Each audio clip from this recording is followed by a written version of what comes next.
হলো এর মধ্যে কে কে প্রথমে হচ্ছে টিচাররা কে কে ছিল? সব সত্যি কথা, টিচাররা কে কে? টিচারের মধ্যে হচ্ছে ওই সুমন হায়দার স্যার ছিল। Suman Haidar sir power department inspector. হ্যাঁ, তারপর আর হচ্ছে এই নাজমুল স্যার ছিল। Nazmul sir electrical department. হ্যাঁ। তারপর আর হচ্ছে মাসফিক স্যার ছিল। মাসফিক স্যার ভারপ্রাপ্ত না না মেকানিক্যালের সিআই, মেকানিক্যালের সিআই। মাসফিক স্যার সিআই না, সিআই না। প্লেসমেন্ট ছেলে বসে মাসফিক স্যার মেকানিক্যাল ডিপার্টমেন্ট মাসফিক স্যার যে প্লেসমেন্ট ছেলে বসে ও তোমাদের দ্বারা ইমেল করে নিত। তিনটা স্যারই ছিল। আর কেউ ছিল? সত্যি কথা বলবো, আমি জানি তো কি করেছি। নুরুন নবী স্যার হয়তো ছিল। নুরুন নবী কোন ডিপার্টমেন্ট? ইলেকট্রনিক্স।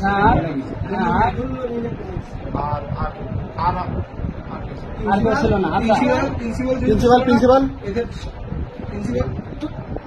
বল বল বল। প্রিন্সিপাল স্যার অবশ্যই মানে ওদেরকে যদি মানে অর্ডার যদি না দিত করতে পারতো না, তার মানে প্রিন্সিপাল স্যার তোমাদের ছাত্রলীগ আলাদা কক্ষে পরীক্ষা যে দিছে, আচ্ছা। এটার পিছনে প্রিন্সিপাল জড়িত ছিল। মানে প্রিন্সিপাল স্যার ছাত্রলীগ এবং যারা দুর্নীতি করেছে সেসব স্যারের সাথে জড়িত ছিল। ঠিকই না? হ্যাঁ। জোরে বল, জোরে বল। আর তোরা যে আলাদা জায়গায় যায়, আচ্ছা মানে ছাত্রলীগ তো দিত, যে আলাদা জায়গায় যে পরীক্ষা দিত সেটা ওই রুমে, তারপরে মোবাইল নিয়ে যায় যে হলো দেখতো, কোশ্চিন আগেই দেখতো, এটা ঠিক কিনা? মানে তো ছাত্রলীগ করতো কিনা? করতো। এটা কি ইন্ধনদাতা, মানে এটা পারমিট করতো কি? এখন এটা আমি একবার দেখছি, সেটা হচ্ছে Suman Haidar sir. Suman Haidar sir, question নিয়ে আসে, good. Suman Haidar sir question দিয়ে Good. দেয়। এখন অন্য কোন স্যার আছে কি এটা? আচ্ছা গুড। তারপর তোমাদের সব সিট, যেহেতু আমরা হলো আলাদা আলাদা ডিপার্টমেন্ট, আমরা আলাদা আলাদা জায়গায় বসি, কিন্তু তোরা এক রুমে কেন বসিস? এই কাজ করে কি? আমার ডিপার্টমেন্টে ছিল না, কিন্তু তোদের ছাত্রলীগ অনেক সময় এক রুমে বসে, এই কাজটা করে কি? এটা তো ওই যে তখনই তো এই সিট বসানোর সময় করায় কে? সিট বসানোর সময় এটা করে। আচ্ছা হ্যাঁ, আচ্ছা গেল। 3 নম্বর কথা হচ্ছে আমাদের উপর যে তোরা, মানে তুই তখন ছিলি না, কিন্তু তোর ছাত্রলীগ যে টর্চার করেছিল ওই ম্যাস্ট্রিক স্যার ছিল। আচ্ছা তোরা আমাদের হচ্ছে ধরে, যেদিন রাত্রিতে ছিল না আমার পিকনিকে আসার পর, সেদিন হচ্ছে তোরা আমাদের জোর করে সিবি বা বিএনপি এই সেই এগুলো করতে বলতো কিনা তোর ছাত্রলীগ? এটা পরে শুনছি, এটা বলছিলাম। আমি ছিলাম না, ওরা জানে। তারপরে হচ্ছে বুলেট হাতে ধরে দিত কিনা, বা মারার হুমকি দেখাতো কিনা, যে মারে ফেলবো এই করবে বলতে দেখাতো কিনা? হুমকি দিত কে? এখন ছাত্রলীগের যারা আছে তারা তো সবাই বলছে। আচ্ছা শোন, পিস্তল নিয়ে পিস্তলের গুলি নিয়ে হুমকি দিত কিনা? হ্যাঁ অথবা না? এটা আমি ছিলাম, এখন না না, হ্যাঁ অথবা না, গুলি দিত কিনা? গুলি দিত নাকি? গুলি দিত কিনা? দিত মনে হয়। না না, তুই এটা বল যে এটা বলতো কিনা যে হুমকি দিত, মারে হ্যাঁ, ফেলবো হুমকি এই- দিত, এটা ঠিক আছে। হ্যাঁ, এটা দিত, কিন্তু এইটা প্রশ্ন করলাম আচ্ছা, জানি কার অর্ডারে আসতো কোন জায়গা থেকে। এই হুমকিগুলো? অবশ্যই ছাত্রলীগের সভাপতি ছিল। আচ্ছা ঠিক আছে। রানা জিয়ালে। হ্যাঁ, তারপর হচ্ছে তোরা যে এই যে ইন্টারনেট বিষয়ে এটা কি হয়েছে বল? ইন্টারনেট বিষয়ে যে আমাদের জোর করে বিএমএ ভর্তি হওয়ার কথা বলতেছিল, বা হচ্ছে জিয়ান ভাই যে জোর করতেছিল, চাপ দিচ্ছিল, আমার তো বিভিন্ন ভয় থেকে মারে ফেলবে, এই করবে সেই করবে, এই বিষয়গুলো কোন স্যার এদের মানে ইন্টারনেট বিষয়ে বিএমএ হচ্ছে সুমন হায়দার স্যার আর নাজমুল স্যারের। নাজমুল স্যার, মাসফিক স্যার ছিল না ওই জায়গায়? বিএমএ তো মাসফিক স্যার আছে বলে আমি জানি। আমি তো আচ্ছা ঠিক আছে, জানেন না জানেন বিএমএ আচ্ছা, মাসফিক স্যার আছে কিনা জানি তো। এ যাবো পর্যন্ত। আচ্ছা এই শোন, তোকে কি আমরা কেউ কোনো জোর করছি? না, আমরা কেউ কি জোর করছি? আমি কিন্তু এই জন্যই বলছি। আমরা কি তোকে অত্যাচার করে কি এগুলো সব কি বলাচ্ছি, স্বীকার করাচ্ছি? গ্রুপের 20 জন তোর হলো ইন্টারনেট হলো ফ্রিতে পাইছে, এখনো টাকা কোন জায়গা? কোন জায়গায়?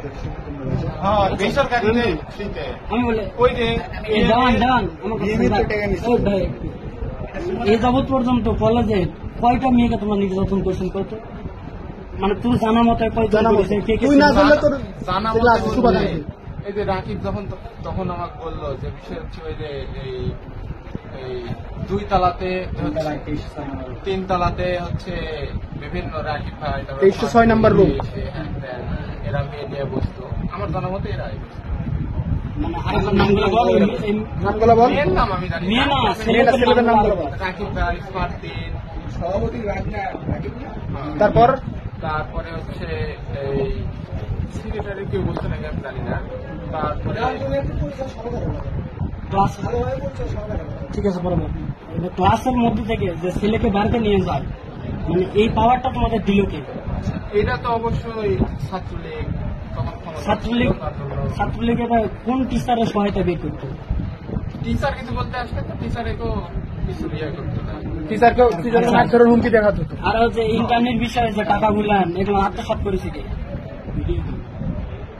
ইন্টারনেট টাকা পয়সা বিভিন্ন ধরনের দিচ্ছে ডিপার্টমেন্ট। এর মধ্যে কে কে হাত কার হাত ছিল?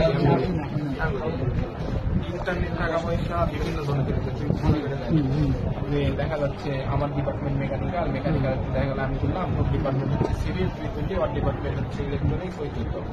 এখন সব টাকাগুলো কিন্তু ফার্স্টে বিএমএ যায়, সবার আগে বিএমএ যাবে। বিএমএ সম্ভবত হচ্ছে 1500 টাকা হচ্ছে ইন্টারনেট, বিএমএ 1500 মেন 1500 টাকা। আর বাকি টাকাগুলান কে কে নিত? বললো তো 1500 টাকা বিএমএ ইন্টারনেট, আর বাকি 2500 এইটা ধর তোর হচ্ছে জিয়ান ভাই, রানা ভাই এদের এখন কিভাবে ভাগ হতো, অথবা এরা এরা আর কেউ ভাগ থাকার কথা না। না না স্যার মধ্যে কে কে বিভক্ত নিত? স্যারদের মধ্যে নামটা কো ভাই? এর মধ্যে বিএমএ যে স্যার সেটা হচ্ছে সুমন হায়দার স্যার আর হচ্ছে নাজমুল স্যার, এরা এখন কিভাবে প্রফিট দিতে এটা জানি না। তা জানিছে কিন্তু ওরা নিত এই তো কিন্তু মূল টাকা 1500 আর বাকি 37। আমি নিত বলতে কি বিএম কিন্তু ওদের মানে মূল টাকাটাই কিন্তু ওদের আন্ডারে। আচ্ছা ঠিক আছে ঠিক আছে। আর আমার সুমন মানে ওই বন্ধু হিসাবে আসতো, প্রভাব অবশ্যই ছিল, কারণ এর একটা তো নানা ইউনিটের সেক্রেটারি সাকিব আচ্ছা বিশেষ হয় ওদের সাথে সম্পর্ক একদমই খারাপ। আচ্ছা দেওয়ান মোর আর একটা ছোট্ট প্রশ্ন, একবারে শর্ট করে কথা বলবো। এই কথা সব তোমরা অপকর্ম করেছেন কিনা এটা সত্যি কথা বলো। তোর ছাত্রলীগ অপকর্ম করেছে কিনা, নির্যাতন করেছে কিনা? ক্যামেরার সামনে তোর ছাত্রলীগ